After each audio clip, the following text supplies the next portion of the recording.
A gente tem um quadro aqui que chama 3Es. Conhece? Conheço. Um livro para enaltecer, um livro para emprestar e um livro para esquecer. Cara, um livro para enaltecer é Crime e Castigo. Eu acho um monumento, realmente. Sim, eu acho que é um livro que muita gente às vezes se distancia dele pelo tamanho, mas Exato. é uma aula sobre... Não só sobre como escrever um romance, mas sobre o mundo moderno, sabe? É um livro que ele tem personagens riquíssimos, que ele tem uma lógica de relações entre os personagens que é super sofisticada, que ele tem uma questão que é do Raskolnikov, dele querer matar alguém, entender né, do que seria a coisa matada, que é uma questão humana e dessa coisa do indivíduo, mas ela tem também um cenário e camadas sociais que são maravilhosas. Por exemplo, tem um capítulo que é um feirante conversando com um cara que é um senhor, que ele era o pretenso genro do Raskolnikov, sobre uma menina que se prostitui, que é... Eu não me lembro o nome dela, mas é por quem o Raskolnikov cria uma relação ali.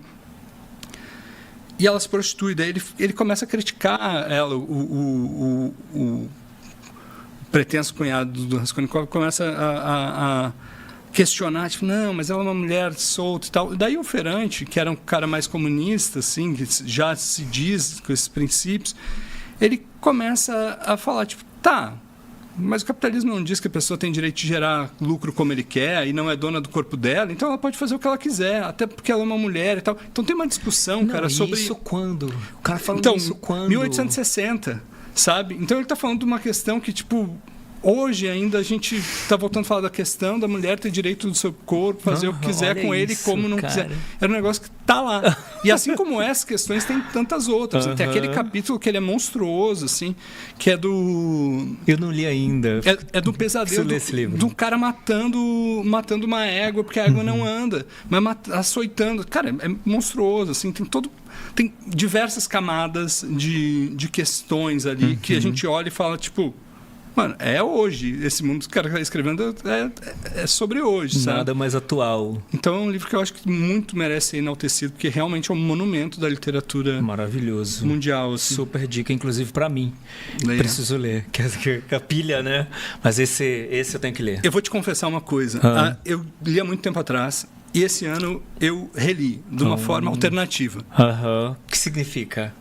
Com audiobook. Olha, interessante. Eu comecei a correr, né, já corria, mas daí eu comecei a ficar enjoado de ouvir podcast, porque normalmente é só... Tirando histórias, né? Já tinha ouvido todos os episódios de histórias. Não histórias. Desculpa, o histórias eu assisto no YouTube. O história eu assisto no YouTube porque eu gosto de ver os autores. Porque eu vejo fulano... Não, desculpa, cara, foi mal. Não, eu gosto de ver as pessoas. Então, pra mim é um videocast, não é um podcast. Não, desculpa. Não, imagina, foi só uma brincadeira. Eu entendi perfeitamente, relaxa. E assim, pra correr, eu gosto de ouvir coisas diversas. Daí eu falei, vou começar a ouvir livros. Porque alguém tinha me dito que... Não, eu ouço bastante. Eu tô lendo, eu tô ouvindo, ó. Vou te falar aqui agora. Por isso que quando você falou, eu falei, eu não sabia que tinha ele. Eu tô ouvindo, ó. Te mostrar aqui, eu ouço muito livro. Eu tô vindo aqui, ó, Mística Cartaresco, um espanhol, né, de uma trilogia que ele escreveu que chama El al Izquierda, chama Segador 1, aí tem Segador 2 e Segador 3. É maravilhoso. Eu tô assim, 19 horas tem esse livro. Então, eu tô assim, aqui, ó, apaixonado. Eu ouço muito, eu tenho ouvido muito livros assim também. E eu comecei a fazer a experiência do audiobook com livros que eu queria ler sem ter tanto compromisso ou reler. Sabe? Porque daí tu tá correndo também, é muito específico, não é uma coisa que eu tô prestando atenção. Como quando eu assisto Histórias Diversas, que eu tô em casa com uma atenção total na tela do YouTube. Maravilhoso. Então, comecei a fazer isso. E daí, o 1984 foi uma dessas levas de clássicos que eu ouvi. E o Crime e Castigo, assim. Então vou usar o artifício do 20 audiobook, horas. que vai ser maravilhoso. Foi. Você tem 19 de de cartaresco aqui. É ótimo, cara. E vai, assim, porque você vai... Eu também, não pra correr exatamente, porque quando eu vou correr eu gosto de música mais... Agitada e tudo. Mas, por exemplo, pra fazer treino de musculação, essas coisas. Às vezes eu passear com o cachorro, fico meia hora andando no quarteirão e tudo. Até no avião, é uma delícia, carro, cara. No carro. Tranquilo. Boa dica. Boa dica, olha. O Crime e Castigo, agora eu lembrei te contando, eu tava ouvindo ele e eu tava sem fone e peguei um Uber que era muito longe. E eu falei, vou ouvindo no carro. Metade desse livro eu vou ouvir agora nesse percurso. Falei pro motorista, me desculpa que eu tô escutando um livro, vou escutando aqui. E era o capítulo da morte da égua. Cara, mas era muito sofrimento. Eu só olhava o motorista me olhando pelo retrovisor. Tipo, esse cara é muito estranho. Era muito triste, assim, era muito sacrifício. Era uma coisa de sofrimento, tipo a Substância, o filme agora, sabe? Que é um sofrimento. Nossa senhora, pelo amor de Deus, eu tô passando mal até agora depois daquele filme. E a cena da égua é essa, assim, nossa. Mas ótima dica aí. Vou fazer isso então. Vou pegar e vou ouvir ao invés de ler. Acho que vai funcionar, né? Não deixa eu ouvir os outros podcasts. Não. E pra esquecer? Não, calma, pra emprestar. O Ponce e a Vivência. Por isso que eu acho que é um livro que ficou esquecido muito tempo. Hoje em dia se fala muito da Conceição. Verdade. Acho justíssimo e maravilhoso de falar sobre. Tem que ser falada. Mas por ser um livro que eu acho que ele é aquelas falhas de leitura que a gente deixou para trás de quase todo brasileiro, sabe? É um livro fundamental e é um livro que eu impresso com gosto, assim. Perfeito. É maravilhoso, aliás. Vocês são...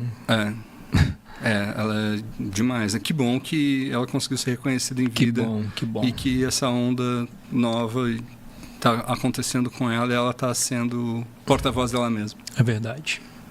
Muito bom. E para esquecer? Cara, não sei. Eu acho que tudo vale. Ler. A gente aprende até com o que a gente não quer fazer. Ou sabe, tipo assim, não é pra mim, não gostei tanto. Mas a gente aprende e ler pra mim tem esse espaço de refletir sobre. Vou ser polêmico aqui com a minha memória recente, vou falar que para esquecer o Yoga. Porque foi um livro que nem nesse sentido de tipo assim, o que eu não faria, eu tirei tanto dali, sabe? Porque eu não, como eu te falei, eu não consegui entender por que ele não avançava para mim. Se eu tivesse conseguido, talvez eu teria aprendido algo ali, eu não consegui. Então talvez esqueceria, mas seria injusto eu dizer que esqueceria ele, assim. Eu acho que vale lembrar de todos em alguma medida.